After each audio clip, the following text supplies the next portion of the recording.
Gotta be honest, I think they made it worse. It kind of looks like it's a head sitting on top of an ice cream cone now. I'm going to fix it. I'm going to come over. Really? And I promised I wasn't going to get involved, and I'm sure fans everywhere are crying out. But I'm going to fix it in an unconventional way. Are you gonna burn the canvas and run down to Bunnings and get a new one? Pretty much. Well, Here's what I prepared. So what I'm going to do, this is the thing, right? this is how I did the max one. This is what You need much more paint than this. This is why you by don't the way. surrender at 15 minutes, because we're playing for late game scaling here. We We could could have packed it up. We could have gone home. We could have started a new game. Technically, this is boosting because he's just taken over for you. Your 4-item puzzle. I can't share it. Wait, he's actually done a good job so far. Oh, this is good. Oh, yeah. Yeah. Well, look, like, here's the thing I'll say about Jake. He's not afraid of the paint. You can't be scared of the paint. He's very aggressive with the canvas. Yeah. Some would say that's his traditional coaching method. Aggressive. Very aggressive. Yes. This blue, so I just want to point out, we've been speaking a lot about the shit painting over there. But I think I'm nailing this so far. I've been a little more generous on the hair than Carl necessarily has, but that's okay. That's flame, I'm not saying man. it's bad. I'm just saying this is the case. Carl knows I come from a proud family of bald men and one bald woman. So I know what's going on. Like, I know there's no shame. Nick, it feels like right now you're Yep. painting yourself. Oh, yeah. Like the big... It actually does, whip. right? Yeah. It does. Yeah. Well, all good artists see themselves in their work is Look good, a phrase that I just made up. Explains the Gragus. But right now I need to give Carly suit, and I'm just worried about the suit color because at the moment I've got a very vibrant. This is like a Bowie suit. No, and but you I can feel take, I need I something feel a like little colour dark. is the least offensive thing to take artistic license with. You reckon? Yeah. I feel like if you give someone like a second head, right? Do you like, reckon I that's should more sex offensive. him up a little bit? Maybe put him on like a shell with long flowing red hair. Is that possible? Put him on a shell. No, to sex him up more than his LinkedIn photo already. Look, I don't know No, about it's you. it's but I'm already- it's very already comfortable quite up with this there. picture of Carl. LinkedIn is the new Tinder, I guess. Carl, I'm giving you just the pimpest blue suit imaginable. All right, cheers. And I'm Yeah. giving you real shoulders as well. There you go. That's beautiful, So actually. now Yeah. you actually have like kind of a face shape, right? Yeah. So the good thing is it doesn't even have to be a face shape because you've done your light color first. Yeah. And because everything around it is going to be dark, you can make it whatever shape you want. I like that shape. That's good. I like the blue. I have to leave you now. Thank you. My planet needs me. I was going to say, it does look like a bit of an alien head, doesn't it? Now, are you scared that because Jake's gone and what had happened before, that what to do now? No, if I'm being completely honest, I wanted Jake to get involved, and I knew the only way he would get involved is if I started off terribly. Sabotage. Oh, it was actually the play. So the play was a long Yeah. con. Like, I've just built my own items, and I've gotten an upgrade, and it's here. So right now, this is upgraded Death Cat, and we're starting. I like how he I'll weaves take in. He weaves in the two. Oh, it's clever. The man is a talented broadcaster. I'll give Playing him into that. the character flaws of now. other co-casters. So then you're going. What are you doing now? Mouth, nose, eyes. I reckon I'm gonna do the eyebrows, because I've already got black on there, and I don't want to mix colors and all that. Right. Okay. You know what I mean? It would be Okay. way too messy on my plate. Yeah. You know the most exciting part of your painting is the lips. Like, I'm just so Yeah. excited to see I someone want to see some attempt big the PogChamp lips. Yeah. Me too, actually. Yeah. Me too. We But might it's leave easy that because for you. the lips is just red and then just black in the middle, and it's gonna pop. Yeah, but the last time someone attempted to do lips, we have this specimen. Lady W says you should add grey to your paint. Grey Yeah. for what? I don't know. She didn't give me any more details Ah, than okay. that. So that doesn't actually feel like Keep it's that one on the particularly shelf then until we hear back. I don't want to pull focus, but I think I'm doing a really good job. You are. It's Thank actually you. looking pretty good. Thank you. I feel seen now, Rusty. I want to see how you do his face, like with the glasses and the eyes. I feel like the eyes are the hardest. I'm leaving that for Rusty. It's the lips. Leave her lips alone. Those lips are majestic. They're gums. It's hard to do. What are lips really, other than just softer gums? Like seriously, is Yeah. the lip not No, just that's the true. gum that has sort of like festered and postulated, It's very and just sort of like softened to the point that it's fallen out of your mouth? Do you reckon the They're- eyebrows Oh my are God, really are lips just soft gums? Lips are the mouth guards of your teeth. That's poetry, mate. Why that is. You should write that down. I'd never considered it like that before. Lips are the mouth guard of your teeth. Nick, can I get your approval on that? Rusty 25. Where do I start the eyebrows in relation to the forehead? So, I think like here, generally, Yeah. if that's the top of the picture there, eyes are in the middle there. So I would put the eyebrows like there. There. Yeah, because Yeah. he's got a solid forehead. Dude, I'll be honest. He's that guy- almost got a Bryce. He's got some very nice shaped eyebrows, this guy. Do you want to like use a pencil or pen to like mark out where you think things should go? 'Cause Nah, you're just I'm more of like a wing it kind of guy. You Fix it wanna- later. All right. We Yeah. hadn't noticed. You fix it later? Team effort. Hey, collaboration. Okay, sure. He needs sure. Orn to come back. we cry spawn. Waiting for Jake to come back into like some abomination. Yeah. I've zoomed in a little on my picture as well. There's some empty space here that I've just ignored because I just want to really feature Carl. I want to capture Carl. I want to put him in a room. Oh. It got a little dark. I'm not going to lie, Rusty. Oh. Okay, well, we're going to get ready for game number 2 of the evening. Now, this one is the first potential banger of the eve, we would say. It's Yeah. Order versus Legacy. Rusty, you said before that we don't know which order are going to turn up. Yep. What order do you think are going to turn up? Well, I mean, how do you predict what can't be predicted? First of all, we don't know. I just would have expected something along the lines of lips are the mouth guards of the teeth. He wanted more from you. poetry. Yeah, I Jake, just wanted... Jake left about 2 minutes earlier than normal. Interesting. So perhaps he gave them 2 minutes of pep talk, Yep. and that was all that was required for them to get that extra victory today. I mean, both games are big ones for Order. So, and I don't know if they're both blue side or both red side in terms of how they prepared for it, but that's one of the harder things to do against two top teams if they're both blue side games. Yep. You get less practice, so they might have picked a team, and maybe that was Legacy. Well, there you go. Well, let's take a look at the rosters. Starting off with Legacy. Who have they brought today? Skimmy. Well, it's going to be the same team that we know and love. Tapoon in the top side, Babip in the jungle, Eminez in the mid lane, and their bottom side is Raze and Isles with Coach Jensen on standby. This is a team that have two coaches at their disposal, a roster that have definitely put in a lot of investment and shown some great strength. I guess when we had the OPL Classico against the Chiefs, that really showcased a different style to them, and quite honestly, I don't mind it when a team can flex that many different styles, but you have to have at least one definitive one that is incredibly strong. And last time we went up against Order, it was a close game. Order were dictating it for the first 20 minutes. Well, yeah, they were 7,000 gold ahead before they threw a Baron. So, I mean, Order have proven that they can take the aggression early against the likes of Legacy. I mean, that's something we'll have to look forward to maybe happening again today. I dropped my paints. It's doomed. We also have a really happy carrot, is what Juves has got right now. It is a happy carrot. You can't tell me you don't notice the texture in the eyebrows. That's good. I As mean, soon I as he can't did them, he directly looked see at me it. and he started going like this. He was just like really proud. And I think Yeah, they're so- great. It feels like hair. It's an impressive effort. An impressive effort as well. Order, potentially. Let's take a look at the Order team, Rusty.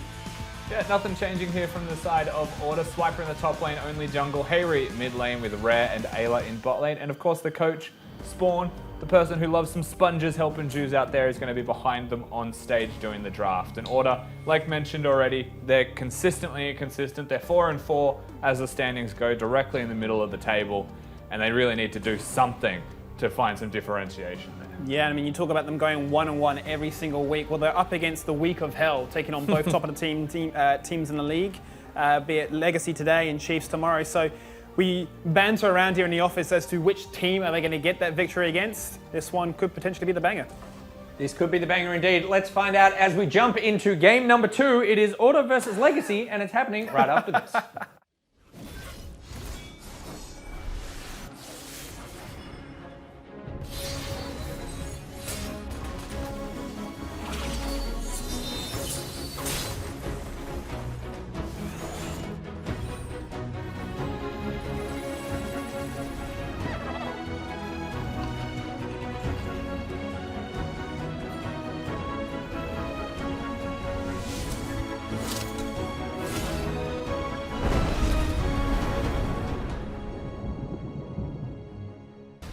Well, let's kick game number 2 off. It's Order taking on Legacy as we jump into the Macca's Champion Select, and we'll see if there's anything new, any different way to try and find some variation here for Order. We talk about what team are we going to see on display today.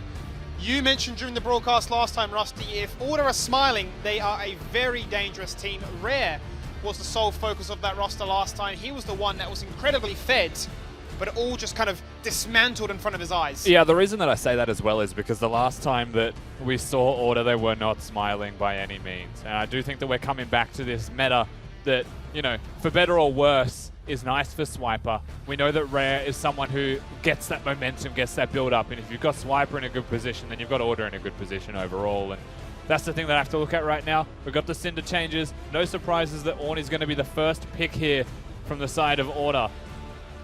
Swiper loves his tanks, and he's been given the best one as a first pick. He has indeed. Tapoon was the one to take that last time, so Swiper's going to show him how he's going to play that this time around. Can I just say, while we're looking at this draft phase right now, we have been, it's very hard to take my eyes away from the painting that's going on behind me. I can tell you're distracted. Because there's just some brilliance. Nick surprised me in so many good ways right now with what he is doing of his own accord. It's like when no one interrupts him, suddenly it's capable. And then Jubes is making some progress on the eyes and nose, if we could call it that. There's some small pupils. You've broken Rusty, but the draft goes on. Olaf is confirmed and locked on in here as Babip's jungler. It's not about how you get there. It's about what it is at the end. Raze has gone for the Ezreal, so I suppose now, Rusty, it begs the question, with it being 10-4, with it being that there's no more Soraka in that top side, we've seen what happens when Order go for Yuumi, but they, recognizing what's available for Legacy, they tie it. Yeah, they take I want to say take the Yuumi away from the side of Legacy, has been no hesitation. A Kayle has just been straight up locked in. I think that's risky, first of all, because presumably blind, but I think they could flex that towards Tapoon. Has to be the answer here. If you pick Kayle here, it has to be going into the Ornn, no matter what. We've seen MNS play it, though. He's the only one who has played it so far, so they may flex lanes for all we know, and it could be MNS up on that island. However, back towards the point of Order here, Trundle has been locked in. It's actually a really nice pick into Olaf because you can't CC him, but you can put a giant filth pillar up between you and him to make things difficult. You can also take away all of his stats as he Ragnaroks towards you. So I really like Trundle. I really like Trundle into Olaf in general, and I really like Trundle with Ornn because they get to work in tandem. Very good for ganks. Very strong, beefy front line here for Order. Definitely respecting the draft coming out of Legacy so far. To see what flex comes out of them to follow things up with as their priority goes towards Rare 7, which I highlighted before. He played Zarya last time into good effect. They banned away the Sivir for the mobility they can then offer, obviously, to these to these tanks. Obviously buffed once again from Yuumi, but they've also taken away the Varus for the hard initiate. Yeah, so actually, this is one of those games where I wouldn't mind if it was a Kai'Sa or a Vayne actually there from Rare. It's not the easiest lane opponents to go against when you say those champions, because it could very easily be like the Zarya Rakan from the opposing side here of Legacy. Ezreal is the reason that it's possible, though, right? Vayne is actually pretty decent into Ezreal. You scale up, you deal with it quite nicely.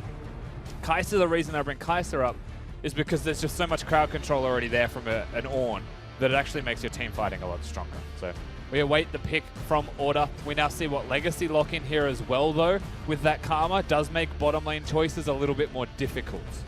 Things like the Vayne become harder to just commit to. Seems now that both bottom laners have some mobility at their disposal. Flicking between the targets, finding the member that they want to really get into the thick of it. We've seen what happens when Order have the Yuumi and Olaf together. They can go for 4v5s and they can crush. We can see what Legacy have done when they've had the Kayle online to meet that same match. Azir, the fourth champion of choice here from Order, heavy into the scaling options. I was expecting something like the Orianna to be there because it would go really well with the composition they've got, but they've committed to the extra scaling. Something that will just, stare a Kayle down and say, let's do it. I outrange you at all times, and it is going to be the Zarya. Yeah. Like you mentioned before, Rare has played that. He's comfortable on this champion. It gives him that peeling ability, obviously, with that Featherstorm. And he's got a lot of protection in front of him with two tanks, with his Zero, obviously, with his ability to knock members away of all his soldiers. Toppin would play the Karma, which is why that hover to me is oddly serious from the side of Legacy. So there you go. The most likely outcome has been locked in. The Mordekaiser are available to be picked into a solo lane. Toppin able to play that one. It does mean that the Kayle will be going mid lane from MNS. I have to say into the Azir, but I think they may do what we mentioned before, which is swap the roles physically and put M&S in a top lane. Which means the Mordekaiser into the Azir. Spicy matchup. I'm having an inception moment right now, Rusty. You think about Trundle able to steal away the stats of an Olaf, and then Mordekaiser death realms, and then kills you and steals your stats, and there's just stats flying all around the world. Yeah, there's a lot of weird stuff that could happen there in terms of interactions. It's something that you'll have to do it as a case-by-case basis, though. See how things actually pan out.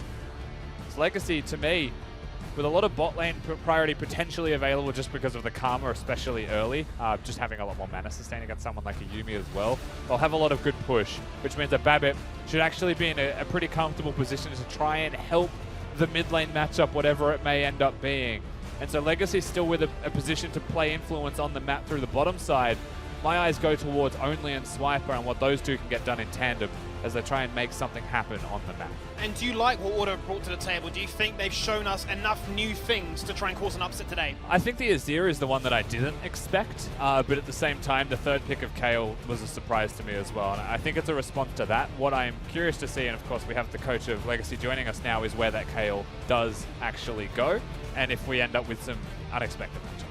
Well, Jensen, we asked the same question to you. Then you look at what Order have brought to the table for this game, for the rematch. Are you surprised by anything that's been on display here? Not really, because the way that I looked at Order, this is a team that they want to get pushing prio in multiple lanes and use that to try to take objectives. So this is a team that believes in the, we are going to draft for priority, and then we're going to use that to try to control as many objectives as possible. So I still like my idea of how we can play the map control, how we can use these champions that can get advantages in side lanes, and I think that that's what the Kill wants to achieve, and that is our general approach towards this game. And talk to us about your draft then against Order, if that's their philosophy in general. How do you think that your draft goes into theirs? Do you have priority in many lanes, and is there a particular side of the map that you're focusing with those objectives? So any game about Yuumi is like looking at a Caitlyn. The moment this champion is in the game, the early game will be about this champion. So there was two ways to approach it. We could either go for a kill lane, or we could go for a poke lane to fight against the Yuumi. So it's a question of how we want to do execution. And because of the jungler that we have, Olaf is not the best diving jungler. So we decided to go for a poke lane instead to try to stop them from getting that lane prio. And as we can see from the summoners, they are taking the more defensive side that with the teleport on Desire. Are you worried about the lack of engage that your team has, or are you more focused on that 1-3-1 split pushing style to get to those victories? I'm definitely concerned about the level of engage that I have, because I always like it when we have the silent presence as well as engage. But we have to see how this pans out, and this is us just putting all our eggs in the kill basket, so that kill matchup in the mid lane is going to be very crucial for us. Well, looks like it's panning out pretty well so far, because you've just picked up a first blood in 2 minutes. My final question for you, Jensen. The last time you two guys went up against each other, the game was 40 minutes long. The first 20 minutes controlled there by the likes of Order. You come into this one, are we expecting a very different narrative, or are we definitely looking at sort of seeing a slow, methodical game and sort of working in that regard? We don't have the tools to pull off the same comeback that we did in the first game because of the lack of engage like you guys have mentioned. So we have to have shored up our early game, and our bot lane can't be getting solo killed like the same way we were getting wrecked by them in the first week. So we have to see how the early game turns out, and I think if this turns out to be more even, more well-paced game, things should be fine for us. Or else we will have to talk about how can we sacrifice objectives to control the map, and if we can translate that control into any meaningful presence. And I think one good way to look at it is if they have 3 push lanes, or if they have 2 pushing lanes, it might be spelling the end for us in this matchup. Beautiful, fantastic. Thank you, Jensen, as always, for your insight as we crack on into this one. It's the rematch, Order taking on Legacy. Order in their week of hell, taking on Legacy today and Chiefs tomorrow. Legacy looking to assert themselves as still that top team. They definitely are. They're 7-1, but they definitely want to get a strong performance in to showcase that, hey, we are not down and out just yet. So we're about to see something happen between the junglers here. They may meet. BABIP has been spotted by Only, who doesn't actually choose to stay in the bush. He's going to force him away because Hayri has priority. Now, there's a lot to unpack what happened in the first 3 minutes of this game. The first blood happening onto Only very late in the game. In terms of when monsters spawn on the map in the jungle, he dies super late. So he misses that first camp timing as it spawns. BABIP able to steal away the red buff as a result, and the wards that were placed on Only's blue buff were going to spot him as he goes to that camp. So all of this is fantastic for the side of Legacy at level 1, and with what they're able to achieve from that. Now, the other thing that really changes the flow of this game from what happened that early was that Azir's got constant pressure, and it looks like Ornn has been forcing priority decently well against the Kayle, which means that Trundle can do his blue, and it doesn't matter that he's spotted. He goes straight into the enemy jungle and says, let's do it, because Hayri moves very quickly to assist him, and they push the Olaf away. So that first kill gives a little bit of tempo for BABIP, but because he was forced out of his own jungle, loses that tempo. And we actually find ourselves at a pretty even station in this game, with the only real advantage being that Karma got the kill.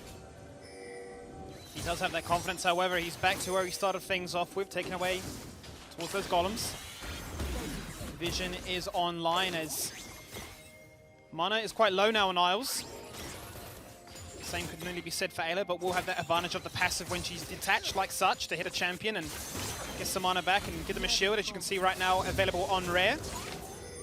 Yeah, uses a whole bunch of mana there, Isles, just as he levels up, so no real net loss overall. BABIP gonna lose most of those Krugs, however, is only hunting for Isles, has flash. Down comes the pillar. Force it. Just a little bit of poke at the stage. Both supports completely out of mana. And it seems to be playing into the idea that Jensen mentioned, right? We just want to poke out, we just want to farm away, we want to make sure that, you know, we scale into a situation where, you know, Rare isn't just insane. If we look back at the previous game, he was like 8-1, and they were taking mid inhibitors, they were just destroying. The saving grace for Legacy is they had a few party bush ganks where they were controlling the vision with the control wards, and they were able to say hello, pick up kills, and obviously, yeah, BABIP with the clutch Baron steal. Swiper did recall in top lane, did go for the teleport, and picks up a Negatron cloak straight away. Now, he can purchase other items for himself if he would like afterwards, which is the expectation here. So going straight for that Negatron cloak to get the Abyssal Mask up ASAP is the game plan here from Swiper. BABIP very low, will be able to take away the Drake just because he is Olaf, and that's where he wants to be on the map in terms of strength. Now, the place that I think we need to look at the most is mid lane again, because it's a risky lane. There is possibilities, especially as you hit level 6, the top Topoon gets the kills. Now, point number 1, Fleet Footwork is the rune of choice from Topoon. Melee champion gets a decent amount of health back and movement speed to close the distance onto your opponent. And the reason that's important is if you're playing Azir into Mordekaiser and you ever use the Q to aggressively put damage down onto him, if he gets Fleet Footwork, he runs you down. He hits the E, suddenly you're just dead. Because if you've used the Q, you cannot disengage nearly as effectively with the QE dash. You know, the maximum dash distance away from your opponent. So it's actually a pretty important part of that matchup. It does mean that, you know, while you look at Hayri and you say, I'd rather be the Azir in that matchup 9 times out of 10. Absolutely. But one mistake, and suddenly the Mordekaiser's just mowed you down and you're in a pretty rough spot. So you have to play it out very well. We'll keep our eyes firmly fixated on that as Harry uses the teleport to come back to lane, has that Lost Chapter, such an important item for those mages in the mid lane for the sustain, obviously for the cooldown reduction as well. BABIP will show his face, chucking out the axe, and that does result in Swiper forced to use that flash. He gets caught having a shop. Crafting his own items there, so it's all 3 potions used as well now by Swiper, which means top lane, no summoners, no potions. Can start to whittle his health bar down. Legacy can look towards M&S as a place of focus now, if they would like. Jimenez did look quite comfortable when he played that split pushing style of Kayle last time. Obviously, we're talking about the impact that a Kayle can have. You talk about how Azir can be strong on those later stages. Obviously, the same can be said. Levels 11, levels 16, as you're getting those wings, that range, that amplification. Good damage here. We might be looking for the one-shot combo right now, but there comes the ultimate, denying all of that damage. The turnaround potential right now for M&S, who does have flash available, and he will find that kill because Swiper is down and out with no summoners to his name. Yeah, just great use of the ultimate there by M&S. Swiper thought he had the kill. He would have had enough damage if Kayle didn't use the ultimate, but he did, and just plain and simple gets the kill in response to Swiper's over-aggression. And now the Kayle starts to get ever closer to that point that you never want to see a Kayle at, as Swiper tries to be the aggressor, and that backfires massively. Yeah, she's quite scary as she ascends to another level. Able to 1v2, 1v3. Or if you're a solo queue player, 1v9. Trusop. Good damage. Ooh. Cut myself off there as I was contemplating whether Rare was in a spot above her or not. True Shot Barrage does come out. Yeah, it was actually the heal from Ayla as well to try and keep him healthy. It's interesting, this time in the game, we're 8 minutes and 30 seconds in. M&S does need to be careful at the current moment. No mana. He wants a Swiper reset. can't find a knock-up though, so he'll be okay. Bot lane didn't swap. They actually all keep themselves in standard lane assignments, and usually at this time with the Dragon gone, Yes. and with the Herald up and available, most teams will flip the map to try and get control around that. But as the question mark ping comes out from Legacy onto the objective, Only is already doing it. He's trying to sneak this one away as Babip answers top lane. That's basically confirmation that they secure the objective here uncontested. Absolutely, yeah. He's going to catch the XP, make sure that doesn't go unchecked. Swiper will have that priority to rotate freely, get some vision down, and assist Only in taking this one. Very free objective, very well done here from Order. As I always say against the grain, but that's something that you just don't expect. You know, there was a couple of pings there from Legacy saying maybe they are, but it was pretty much already done by the time they get any opportunity. Merc treads online, so you're talking about Tapoon having his fleet footwork with the completed boots as well. He's got a lot of movement speed. And speaking of that, Isles needs to run. He's down quite low right now, but Raze doesn't have a healthy mana pool either to poke away from afar. Oh, he does have a biscuit though. So he could expend all of his mana, be very aggressive, and still use that biscuit to have enough. So the kill threat was definitely there if they were to overexert themselves any further, Order. But they're able to back away nicely. They still have exhaust, they still have flash on Rare, and that passive shield coming in pretty well for them. And they return the favor from the earlier aggression of the side of Legacy. And with a bit of interest there, as they're able to push the wave in and get themselves a decent CS lead. Harry's got blue buff online right now, and he's finding a sizable advantage up against this Mordekaiser. Up around about 15 CS, as Only now pokes his face in. M&S has everything available. He's got the ultimate too. Ornn ult to start things off with, followed by the pillar. A lot of CC coming out from these tanks. Ultimate to follow. Denies everything. But I think quite honestly there, Rusty, they just wanted to burn that resource. Yeah, he was already pretty far gone as the engage came in. So the chances of killing M&S are pretty low, so they just trade ultimate for ultimate in the end. And it does mean that, you know, someone walking around here with a herald that could be placed down is a slightly higher threat. However, this does coincide with the spawning of the Infernal Drake, and Legacy will very happily take this one away. This will be 2 Drakes to their name if they get this one, which looks like a given at this stage. You know, I've noticed today that I've started speaking a bit more like the primary teacher me, where there's more pauses like I'm telling a story. But I'm not.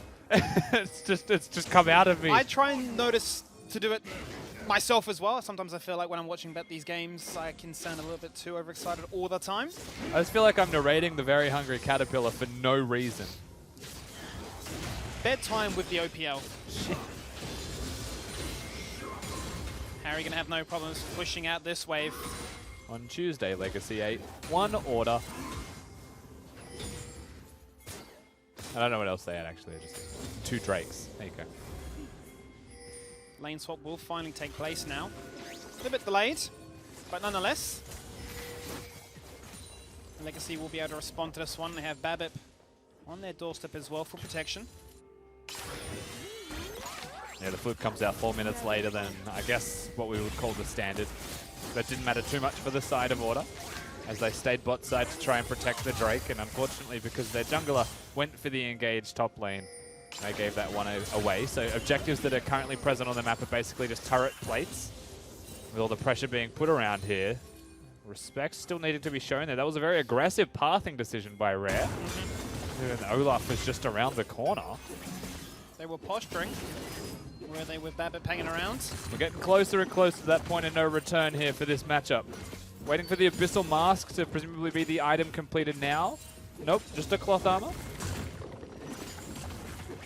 Not the most comfortable position is Swiper. This starts to become plates, and then plates become half health, and then half health becomes more plates, and suddenly you're dead.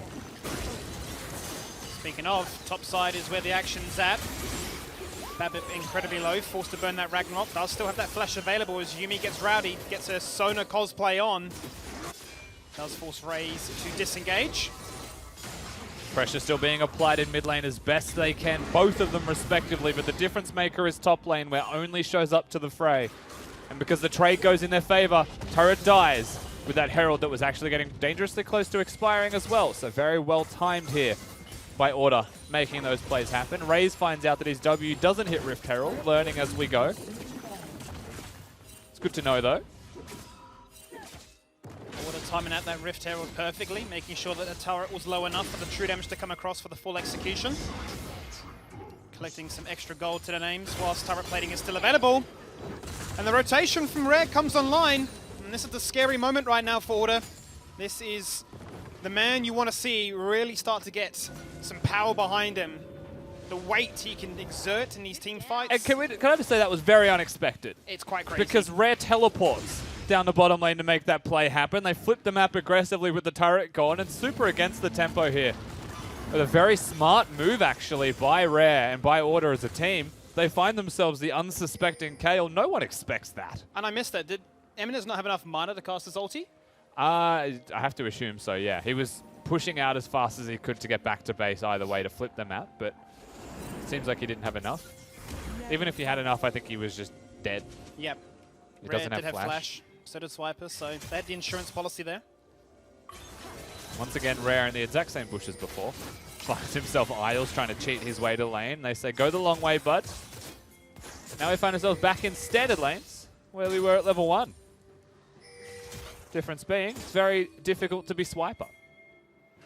Flips on flips here, as we're now starting to get some items online for this Mordekaiser, delaying that build obviously for the rush on the tier 2 boots. Got that Haunting Guise to his name right now, so definitely going to start to hurt if he can find a member and lock them down. CS difference is steadily climbing away from him. It was 20 before, now it's up to 30. We could definitely be having another one of those scaling games. We may also have the Iceborne Gauntlet coming out here as a choice from Raze. We'll see where he chooses to go, as it's just the cloth armor that I'm looking at right now. Very cheap items is the important part there for Raze on that Ezreal in comparison to the standard items of most other ADC choices. Which means that he does hit that spike pretty quickly, even if they're behind. And they're not really behind at this point in the game by any means. That means they'll just hit that spike faster than their opponents, and you know that could coincide with getting closer to that third Drake as it's already up. We'll see how the fights actually break out around that, however, as we have got those first item breakpoints coming through for most members here on the map, except Topoon, just hanging out with the Haunting Guys. Speaking of those power spikes, it is level 11 for this cow. That's the first of many to come. Order looking to try and burn some resources specifically from the Legacy jungler. Babip using that Ragnarok, gonna have to disengage away here. Instantly they sacrifice this Drake, pinging fiercely towards this Baron. Well, they have to. They have to sacrifice the Drake because Babip doesn't have the ultimate. Mid lane has honestly had a lot of control. You know, you bring Swiper down to secure that one, definitely a good choice. Now, the bottom lane of Order rather show in that bottom lane as well in a second. They're currently missing on the map. You can see them standing still. They want to scare Legacy away.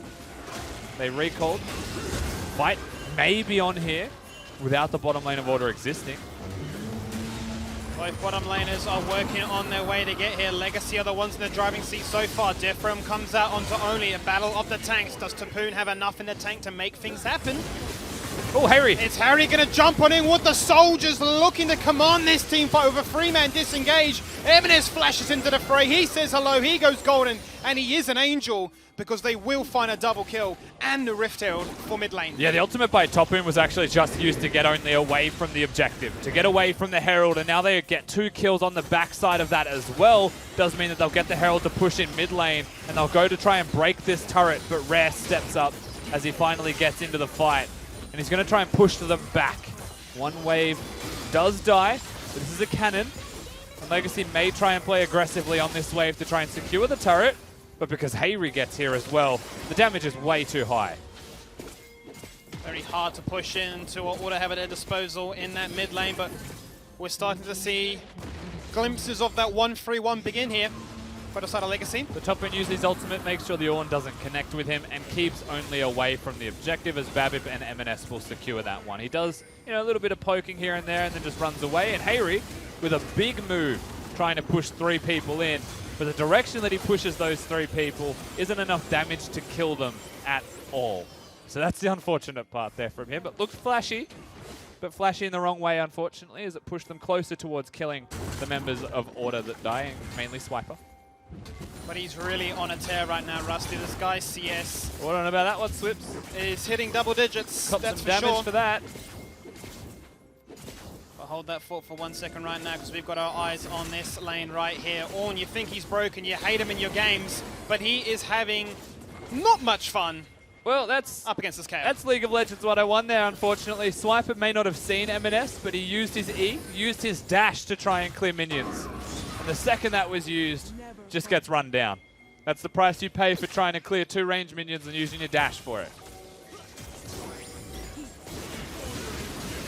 Turret dive begins right now into Harry, who uses his ultimate to try and buy some time, but you can't stop an Olaf when he's CC and vulnerable right now. The tower dive takes place with members juggling aggro. They get the kill, they get the damage, and they will collect the turret. And that's the total collapse here from Order in this game. We hit 19 minutes, it's 7-1 in kills. Turrets start breaking left, right, and center, and it's kills that are going with it. And it really feels like the last bastion.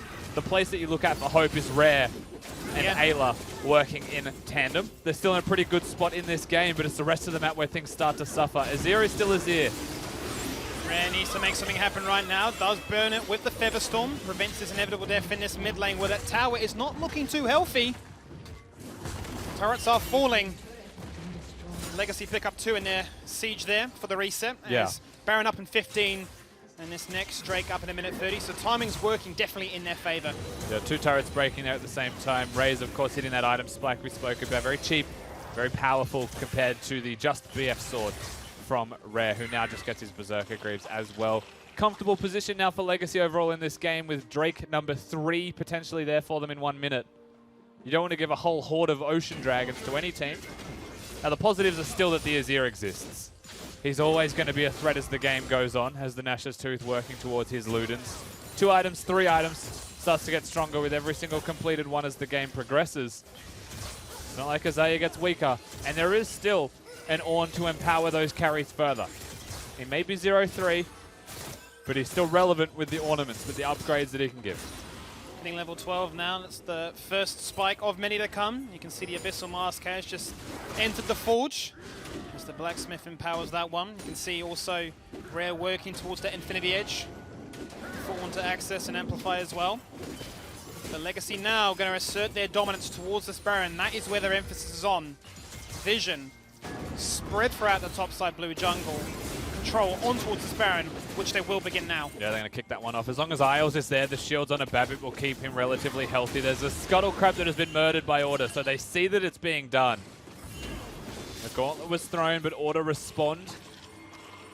And now mid lane priority is going to be the place to look at, because Legacy will run through the river to mid lane, try and clear this wave, and then they want to transition down towards the Drake if they can.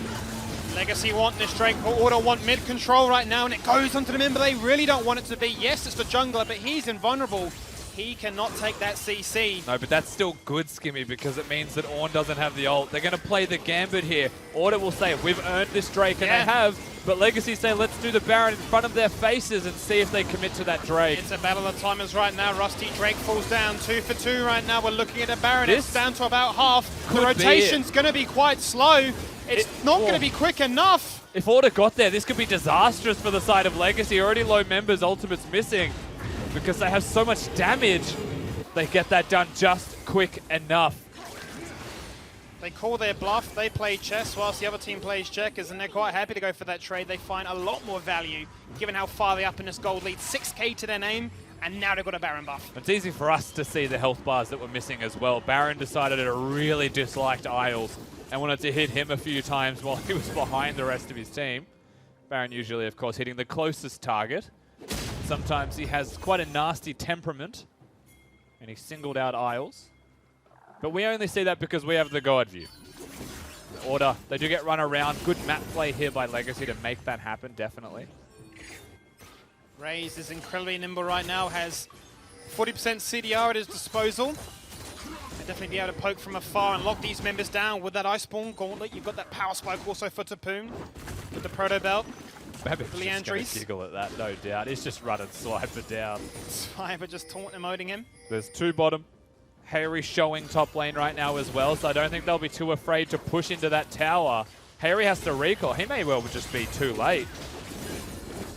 It's already a turret going. Man. He's got 250 CS to his name. What items does he have at his disposal? He's working towards that Rabadons. Doesn't quite have it just yet. Still working on those brown bag boots.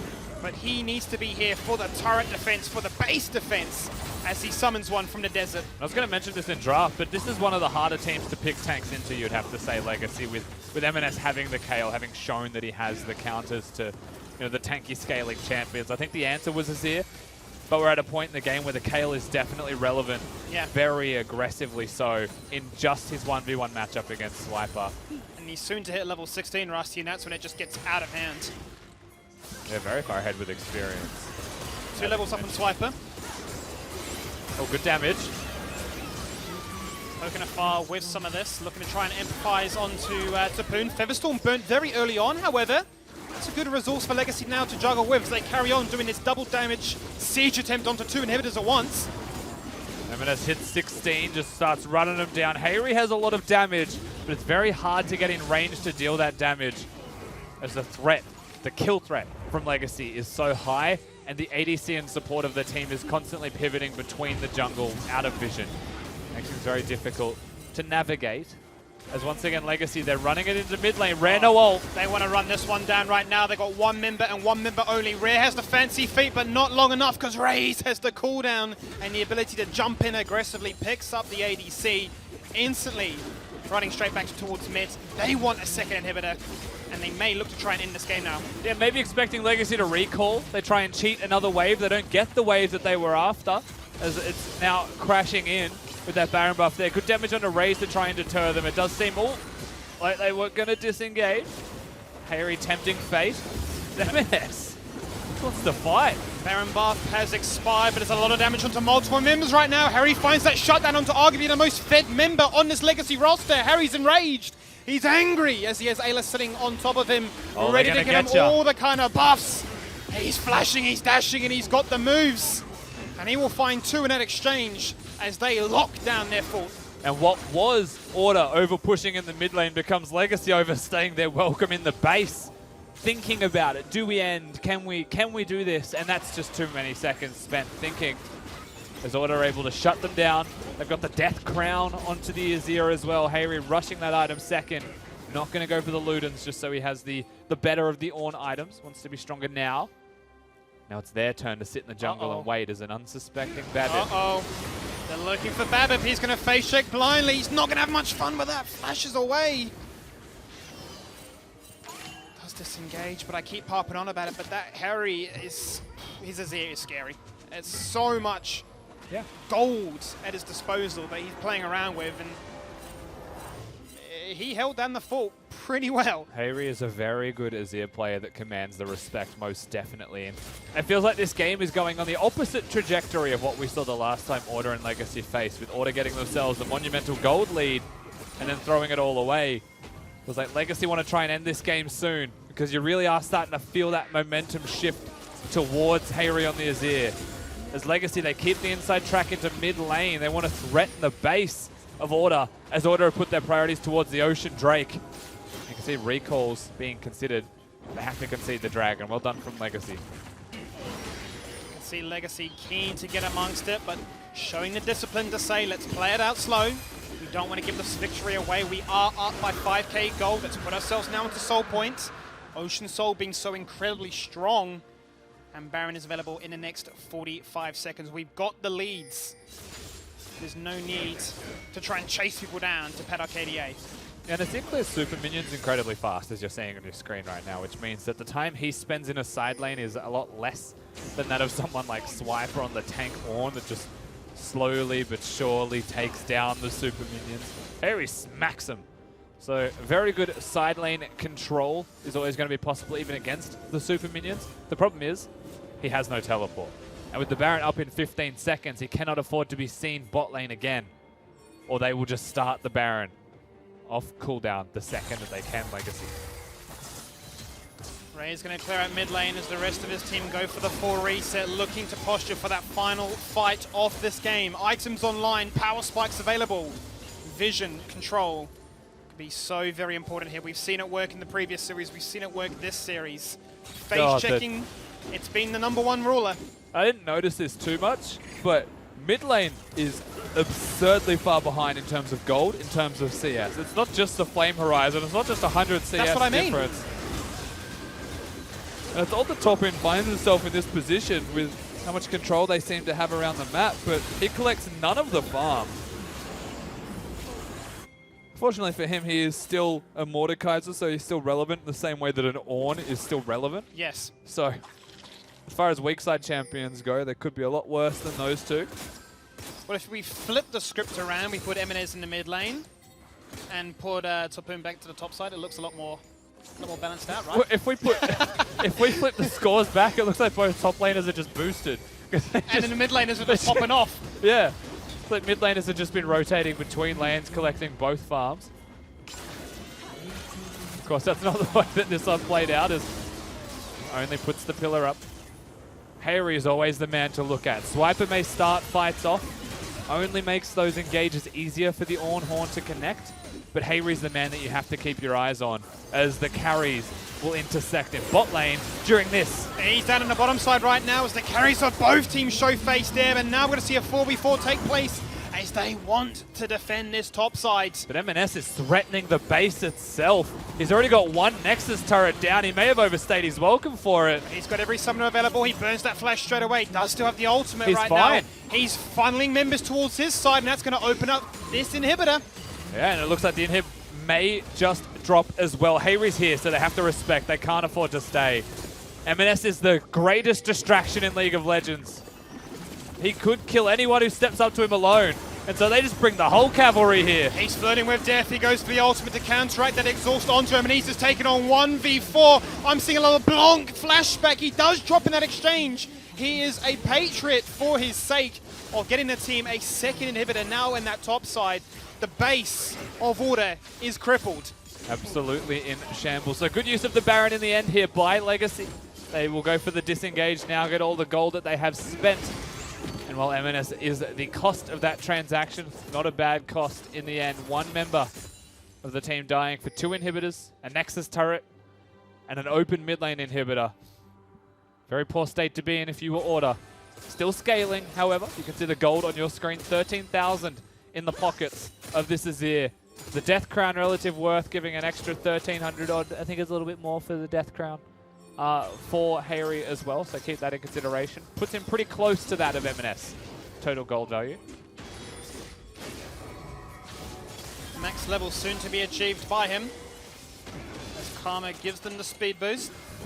Bear in mind, this is a 4v5 now, Rusted. They've got to be careful. M&S has just respawned. He's got that teleport coming in for the minion in the mid wave. It's going to be a battle right now as Harry finds the engage. He's not going to find much more just yet, but it is Rare that finds the first kill. Only falls on down, 2 for 1 so far. They flash aggressively into that bottom turret. They want to get some damage done here. Raze is the one that receives the blessing of the Gale. And now it's Swiper up against Free. He doesn't want to meet his death. He's conceded. He's standing strong. He's a tanky boy. He's out. He may live, but the base is definitely not going to. Topoon basically 1v1s Hayri in the fight as well, so it's all too easy for Legacy to get that team fight and get themselves the victory as a result. Very good showing from them in the end, as M&S is going to chase to the ends of the earth, and that's why Legacy aren't ending just yet. They're going to let this fight happen just a little bit longer. There's another blast cone. The Winions are going to secure victory here. Legacy smiling, Legacy laughing, and Legacy winning as they do take down Order in the rematch of Week 5. And just a tear through the team right now, M&S. Once again shows that if you pick the Ornn, you give him the matchup that he's after, he gets the scaling for free. A couple of missteps there, however, from Swiper make it a bit harder. The solo kill that comes across in bot lane as the items come across just makes things a little bit faster, a little bit easier there for M&S. And suddenly the game shifts in those mid-game breakpoints where the kills were going with objectives falling all at the same time, all around the rift simultaneously. Legacy proved that even if they're a slow starting team, they hit mid-game running. Their objective control was on point, and their ability to understand their win conditions and follow suit with it, crippling the structures, and essentially locking Order in their base with no chance to try and respond and contest the subsequent Drakes, the subsequent Barons, and forced to resign to a Hail Mary team fight, which in the end, when you battle these two anime bosses of a Azir and a Kayle, Kayle did come out on top. I mean, in the end, Mordekaiser altered the Azir, so one team was always going to win. when it came down to one team fight. It was very simple there to execute from the side of Legacy. Just get Topoon in range of Hayri, who doesn't have the QSS, as he had to rush avoid stuff.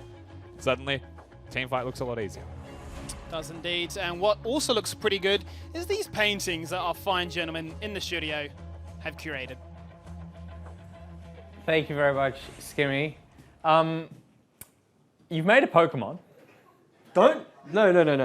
I don't like his attitude because when we were outside, Yeah. he literally said, "You know what? It's coming together now. I can see it." That's what you said to me. No, that's true. Well, it's because remember what it looked like before you put the pupils in, and you gave me that look where it was just fear, like white hot fear. But then when I saw the eyes, I was like, oh well, at least I can see that it's a person. But that's the difference between me and you. I can foresee a vision. I Right, can see I can see the destination. I can see the journey, like the end of the journey. Yeah. You only see the. Right now, I only see the potato. Yeah. All right. Speaking of not potatoes, Isles. Human, congratulations on the win. Thank you. That game was really heavily dictated once again by a Kale into Ornn matchup. Is it just nice to be able to sit on the bottom side of the map and just be like, see you in 30 minutes when the game's over? Bit of a yes and no. I think I got to give props to Ayla and Ronan. I think personally I played this lane pretty badly, and I feel like they got quite a lot of value out of their pick. Yep. And so props to them for that. But you know, better bot never wins. It seems like. So. Is your role just irrelevant? Is that what you're trying to say? I wouldn't go that far, but I don't know.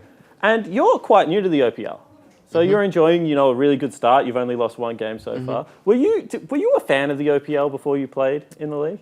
You can say no, it's fine. I'm not going to get offended. It's not that I wasn't a fan as such. I think it's more so I just wasn't aware. Okay. Because I only last year I really decided to take League seriously. I was never even above Diamond, I think, in Season 8. Oh, wow. Like, I never really played League for the sake of playing ranked. I just played normals with my friends. Yep. So, yeah, I just didn't really follow the competitive scene of League of Legends at all. So I can't say I was a fan before, but... Okay, so you're unfamiliar with what's happening over here? Or were you up to date with the painting? No, I can't say I'm completely aware. So apparently Juves is a good painter on the right. It's true. And on the left, Nick always downplays his talent, but you can see he's a little bit of a natural. Whose painting do you think is coming together better at the moment, Isles? And I'm not here to sway your opinion at all. Just you can give me your honest thoughts. Just think about the end destination. Think about how Juves won't be here after today, but you'll need to look me in the eye every Friday and Saturday. I mean, it definitely is hard to say at this point, but gotta say, Nick Boys is looking pretty good. Yes. Nick's look like because you see what they're doing. See the pictures beneath. That's what they're trying to actually paint. So, if Juves was trying to paint a potato, would be, Come on, man. Then I'd be it in would real trouble. No. So one last question. You guys lost to the Chiefs, but it's only one small blip on the radar. How did the team respond throughout the week, and how has it been so far getting back on that grind? I think the Chiefs game in specific, we had a lot of really obvious issues. I think they were really uncharacteristic of our scrim performances, and I think it just showcased why we're a team that hasn't fully developed yet. Yep. So I think straight after that game, it's just back to the lab. We understand what we did wrong. We watch over the game. We make sure we iron out our mistakes, and we bounce back pretty quickly. All right, cool. And are you a good painter yourself? Not really. I've barely painted in my life. Would you like to give Juves a hand? We've offered this to everyone. Once again, you can say no. However, just be aware that you will not do worse than what he is doing. Dude, the nostrils are clean.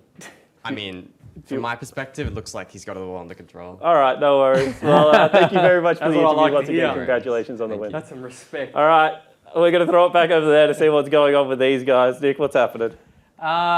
Look, I'm just happy that Juice has figured out proportions. The nostrils are huge. His nostrils flare out. I mean, yeah, I guess so. Listen, we're going to talk about noses. Yep. I've got the noses down pat. I got nose for miles. You do have nose for miles. You can't say that, only I can say that. I can say that because I have a giant nose as well. Schnoz's game is huge in the studio today. Rusty's rocking nothing. Skimmy, give me your profile. Oh, that's not bad. Not You got bad. a nice little bump at the front. Yeah. Yeah, all right, well, that's the kind of content people are here for. I believe we're going to take a short break, and we'll be back right after this. Oh, Harry. Is Harry going to jump on in with the soldiers looking to command this team fight with a three-man disengage? Evanes flashes into the fray. He says hello. He goes golden. Current dive begins right now into Harry, who uses his ultimate to try and buy some time, but you can't stop an Olaf when he's CC and vulnerable right now. The tower dive takes place with members juggling aggro. They get the kill, they get the damage. Baron buff has expired, but it's a lot of damage onto multiple members right now. Harry finds that shutdown onto arguably the most fed member on this Legacy roster. Harry's enraged.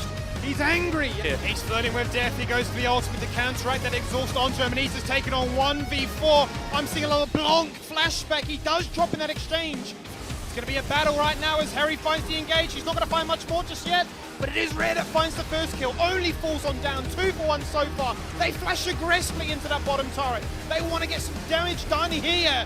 Raze is the one that receives the blessing of the Gale. The Winions are going to secure victory here. Legacy smiling, Legacy laughing, and Legacy winning.